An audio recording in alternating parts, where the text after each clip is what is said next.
कहा जाता है जब उसके अंदर मौजूद बीमारियों का पता साधारण एक्सरे या सीटी स्कैन के माध्यम से नहीं लग पाता है। आज के समय में अधिकतर डॉक्टर मरीज की हर बीमारी का पता लगाने के लिए MRI स्कैन का ही इस्तेमाल करते हैं, और ऐसा इसलिए क्योंकि MRI स्कैन मरीज के हर बीमारी का पता बिल्कुल सटीकता से लगाने में सक्षम है।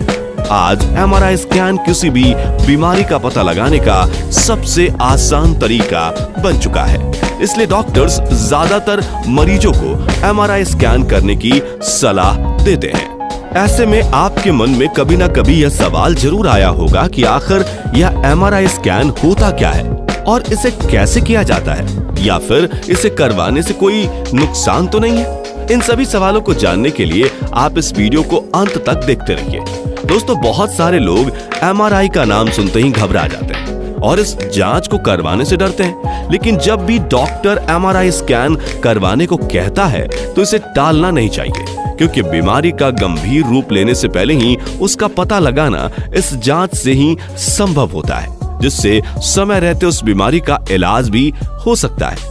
जब MRI स्कैन होता है तो MRI स्कैन के अंदर काफी तेज आवाज निकलती है, जिनसे कभी कभी मरीज को घुटन का एहसास होता है और उसे ऐसा लगने लगता है कि कुछ ही देर में जान चली जाएगी।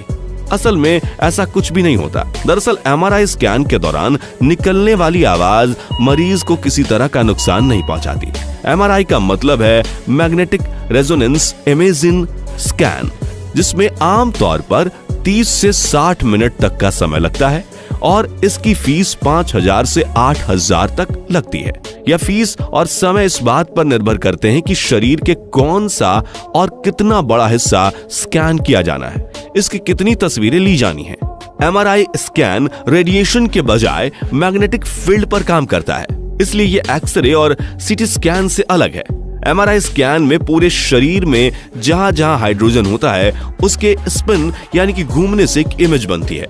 शरीर में 70% पानी होता है, इसलिए हाइड्रोजन स्पिन के जरिए बने इमेज से शरीर की काफी दिक्कतों का पता लगाया जा सकता है। दिमाग, घुटने, रीढ़ की हड्डी जैसे शरीर के अलग अलग हिस्सों में जहां कहीं भी सॉफ्ट टिश्यू होती है, उनका अगर MRI स्कैन होता है तो हाइड्रोजन स्पिन से इमेज बनने के बाद यह पता लगाया जाता है कि शरीर के उन हिस्सों में कोई दिक्कत है या नहीं, यदि है तो कितनी है। क्या करनी होती है MRI स्कैन के पहले? कोई तैयारी? साथियों, आमतौर पर MRI स्कैन वाले दिन आप खा पी सकते हैं और दवाएं भी ले सकते हैं। कुछ मामलों में स्कैन से 4 घंटे पहले तक ही खाने को कहा जाता है ताकि 4 घंटों की फास्टिंग हो सके, और कुछ लोगों को अत्यधिक पानी भी पीने को कहा जाता है।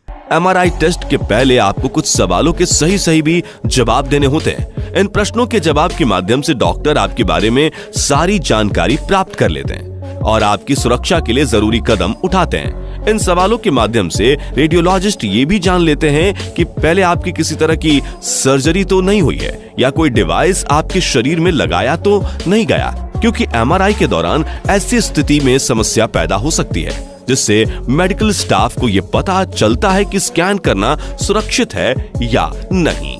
ये जानकारी देने के बाद मंजूरी भी मांगी जाती है कि आपका स्कैन किया जाए या नहीं, क्योंकि MRI स्कैन ताकतवर मैग्नेटिक फील्ड पैदा करता है। ऐसे में उसके भीतर जाते वक्त शरीर पर कोई मेटल ऑब्जेक्ट नहीं होना चाहिए। घड़ी, ज्वेलरी जैसे नेकलेस या झुमके, पियर्सिंग, नकली दांत जिनमें धातु का इस्तेमाल होता है, सुनने की मशीन, विग, क्योंकि कुछ में धातु के टुकड़े होते हैं। MRI कराने वाले कमरे के बाहर आपको ये लिखा मिलेगा कि दिल में पेसमेकर लगा हो या फिर शरीर में कहीं भी न्यूरो सिमुलेटर लगा हो तो स्कैन ना कराएं।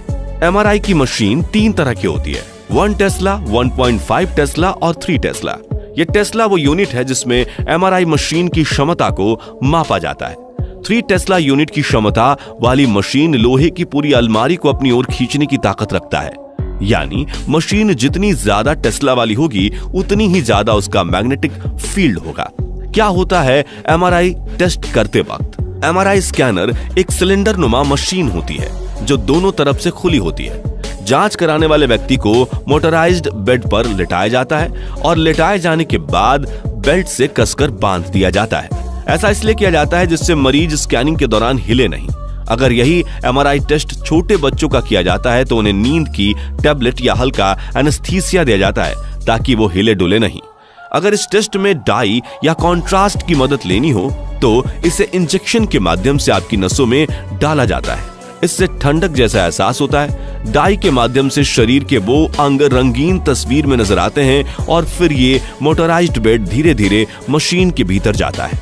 कुछ मामलों में शरीर के किसी खास हिस्से जैसे सिर या छाती का फ्रेम भी रखा जाता है। इस फ्रेम में ऐसे रिसीवर होते हैं जो स्कैन के दौरान शरीर की तरफ से जाने वाले सिग्नल रिकॉर्ड करते हैं, जिससे बढ़िया गुणवत्ता वाली तस्वीरें लेने में मदद मिलती है। इसके बाद एमआरआई मशीन आपके शरीर के अंदर एक बेहद शक्तिशाली चुंबकीय क्षेत्र बना देती है।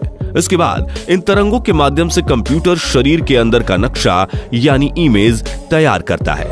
एमआरआई स्कैन तस्वीरें लेते वक्त बहुत आवाज भी करता है। यह आवाज इसलिए आती है क्योंकि मशीन फोटो लेने के लिए अत्याधुनिक चुंबकीय ऊर्जा बनाती है। मरीज को इन डरावनी आवाजों से छुटकारा पाने के लिए कभी कभी डॉक्टर इस दौरान हेडफोन लगाने को भी देते हैं। टेस्ट के दौरान आपको शरीर में खिंचाव जैसा महसूस हो सकता है। ऐसा इसलिए क्योंकि एमआरआई मशीन नसों को उत्तेजित करती है।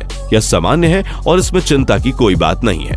यह पूरी प्रक्रिया 30 मिनट से 60 मिनट तक चलती है और एक एमआरआई टेस्ट करवाने के कुल लागत 5,000 से लेकर 8,000 रुपए तक आती है। अब जानते हैं कब और क्यों खतरनाक होती है ये मशीन। शरीर की जांच के लिए